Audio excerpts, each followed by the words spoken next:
Gente querida, vamos seguir no nosso Corra com os Cavalos, Eugene Peterson, capítulo 13, estamos na reta final do livro. E o retorno, né, já falei em outros vídeos, mas não canso de agradecer o retorno que tem tido, essa experiência aqui de leitura conjunta. E hoje vamos ficar ali no Jeremias 37, 38. Minha experiência de leitura hoje ficou um pouco assim... de revisitar, de reforçar algo que ele já tinha dito, né?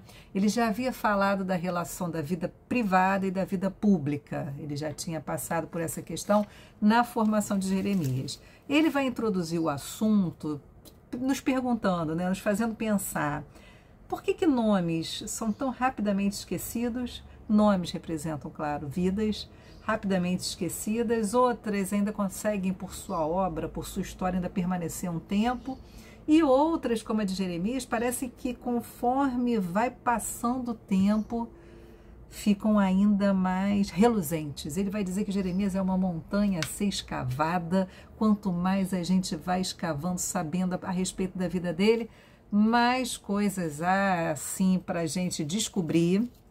E aí esse título do livro, né, que ele vai falar Sentinela, Rei ou Nunco, são interações privadas da vida comum, do dia a dia de Jeremias, que fazem parte, obviamente, dessa formação, dessa postura dele como profeta verdadeiro. Porque tinha os falsos profetas anunciando paz, nós não vamos ser levados cativos, isso não vai acontecer, quando foram cativos não, vai durar pouco, e Jeremias com uma mensagem que ninguém queria ouvir, submetam-se ao jugo babilônico, é a única forma de sobreviver. Indo para a Babilônia, fiquem aí, permaneçam, se desenvolvam. Então, assim, essa postura de Jeremias, ele vai dizer, né, que Jeremias, ele foi uma manchete. Poucas pessoas podem ser manchetes, Jeremias foi uma dessas pessoas, por conta da sua percepção teológica, sensibilidade religiosa, poder de retórica, alcance emocional e corajosa confrontação. Seu impacto histórico foi possível por conta do seu desenvolvimento pessoal. Ele vai mostrar também que essa humanidade de Jeremias, as coisas que ele, né, os inimigos com os quais ele tem confronto, as situações de vida que ele passa, os amigos, nesse caso aqui a gente vai ter inimigo, vai ter um cara que não é lá nem cá, é um zero à esquerda, e vai ter um amigo. Então ele falando como essas relações pessoais trazem a humanidade, que Jeremias o livro de Jeremias é um livro muito pessoal, tem nomes, revela fragilidade, isso tudo faz parte de quem Jeremias era, né? E aí ele vai dizer assim, ó, poucas pessoas produzem manchetes da história, mas qualquer um pode se tornar humano nesse sentido. Que sentido? É possível ser grande quando você está levando lixo para fora, assim como quando você está assinando um tratado de paz. A integridade da vida particular e público, o desenvolvimento pessoal que vai reverberar, no caso de Jeremias, num ministério tão potente, tão forte, tão duradouro e tão cheio de desafios, né? Ele vai falar do tempo de Jeremias, século 7, 6 a.C., as coisas que estavam acontecendo, né? Nomes grandes, Zaratustra, ele vai falar de nomes da filosofia, do taoísmo na China, na Palestina, Jeremias, né? E aí ele traz essas três interações aí do capítulo 37 e 38, um sentinela que tem nome, esse sentinela, né? Gerias, o povo passando por aquele ataque final da Babilônia, juízo de Deus, povo em negação. Jeremias, esse homem de vida pública que estava ali o tempo todo com a mesma mensagem, advertindo, chamando ao arrependimento para que as promessas de Deus se cumprissem.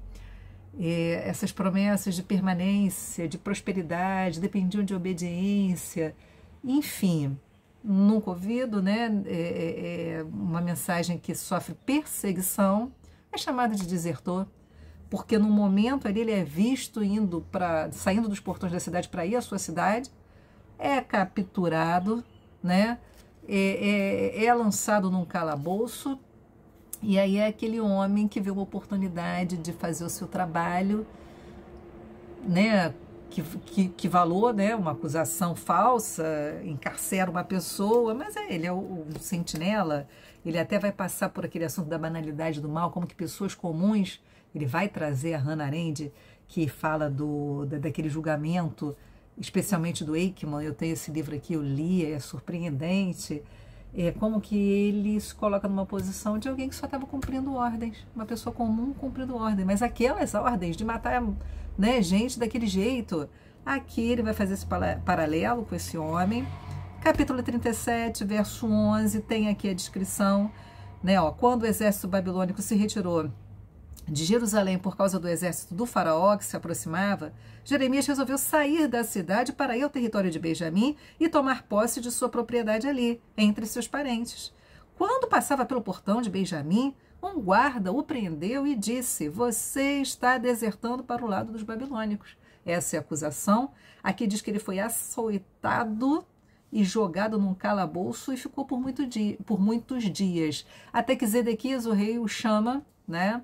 Zedequias é um rei fantoche, né? O verdadeiro rei, Jeoaquim, já tinha sido levado para a Babilônia, e a Babilônia deixa Zedequias aqui. Ele é um cara que o Eugene Peterson vai descrever como aquele cara fluido, não tem posicionamento. Ele chama Zedequias escondido, né? Olha só. Mais tarde, em segredo, o rei Zedequias mandou buscar Jeremias e levá-lo ao palácio. Queria saber. E aí? Você tem alguma mensagem do Senhor? Ah, qual era a mensagem? Tenho. Submetam-se ao jugo babilônico. Essa era a mensagem. E aí Jeremias pergunta ao rei: que crime cometi? O que fiz contra o rei, contra seus servos ou contra o povo para ser preso? Onde estão seus profetas que lhe disseram que o rei da Babilônia não atacaria nem o rei nem essa terra? Suplico que me ouça, ó meu senhor e rei. Não me mande de volta para o calabouço na casa do secretário Jonatas, pois morrerei naquele lugar.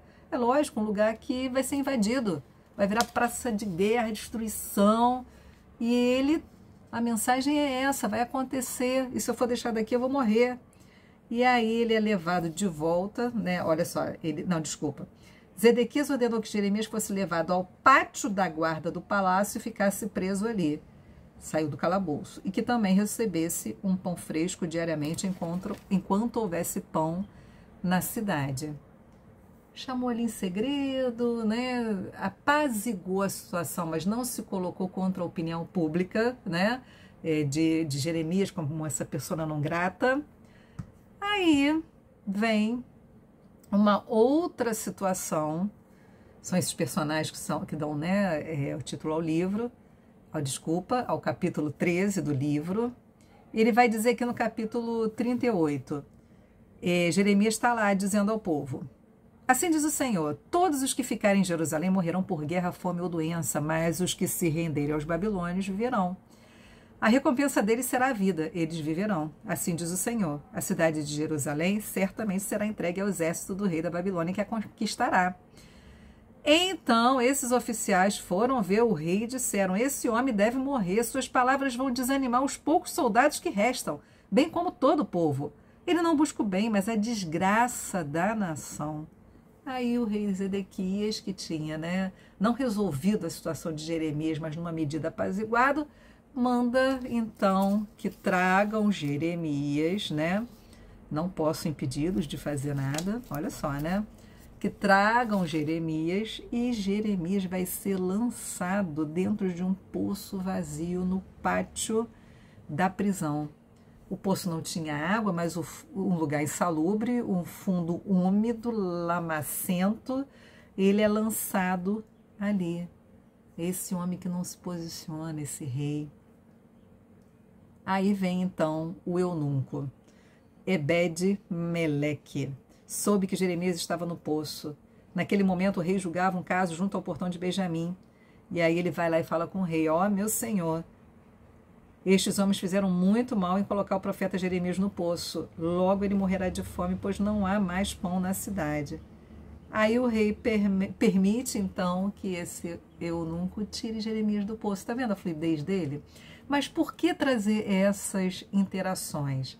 O ponto dele é mostrar a pessoalidade do livro e como essas coisas fazem parte da formação de Jeremias, essa coisa do público e do privado. Zedequias vai de novo, vão tirar Jeremias do poço, e Zedequias vai de novo interrogá-lo, e ele responde: se eu disser a verdade, você me matará, e se eu lhe der conselhos, você não me ouvirá.